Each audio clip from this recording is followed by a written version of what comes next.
मानम ना तो सुने पड़ी गाड़ी। सुनो तनी कि जीजा शादी करे आईनी ससुरारी, बात मानम ना तो सुने पड़ी गाड़ी। भरल बा बेगावा तिहनी नने गावा, जूता के चोराई ला जाए जीजा जी। भरल बा बेगावा तिहनी नने गावा, जूता के चोराई ला जाए जीजा जी। तो अपना साल के हाथे को चमच जुठियाई जीजा जी। तो अपना साल के हाथे को चमच जुठियाई जीजा जी।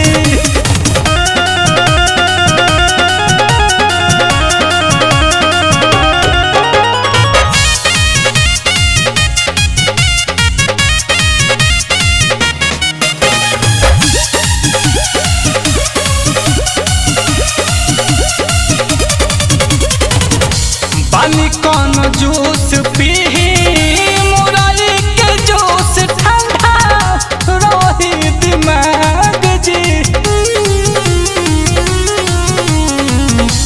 अभी से ले साले बाद दिया से मिले खाती दहिया में आग जी। पानी कौन जूस पीही, ठंडा रही दिमाग जी। अभी से ले साले बाद दिया से मिले खाती दहिया में आग जी। टोला के लोगवा ताकत सुझावा, महबूब जवन दियाई ना ला जाए जीजा जी। कि टोला के लोगवा ताकत सुझावा, महबूब जवन दियाई जाइए जीजा जी।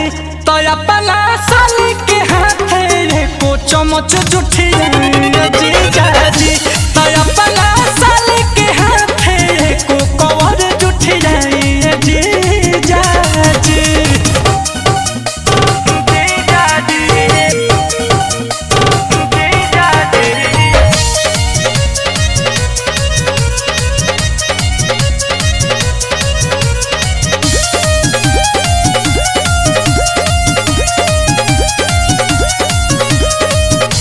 पाठक रोहित जीजा मारो में कबो ऐसे रूसल न जाला।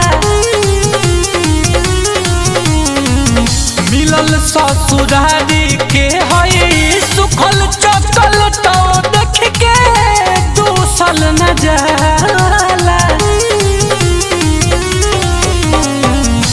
पाठक रोहित जीजा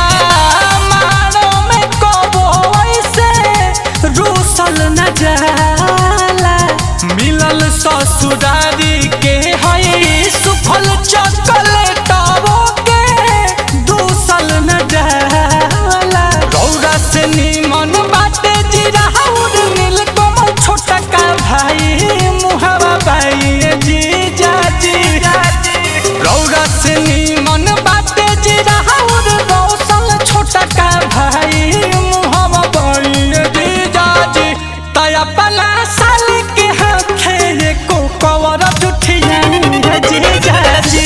तो अपना साली के हाथे को चमच जुठियाई जीजा जी। ली गिर गइलू।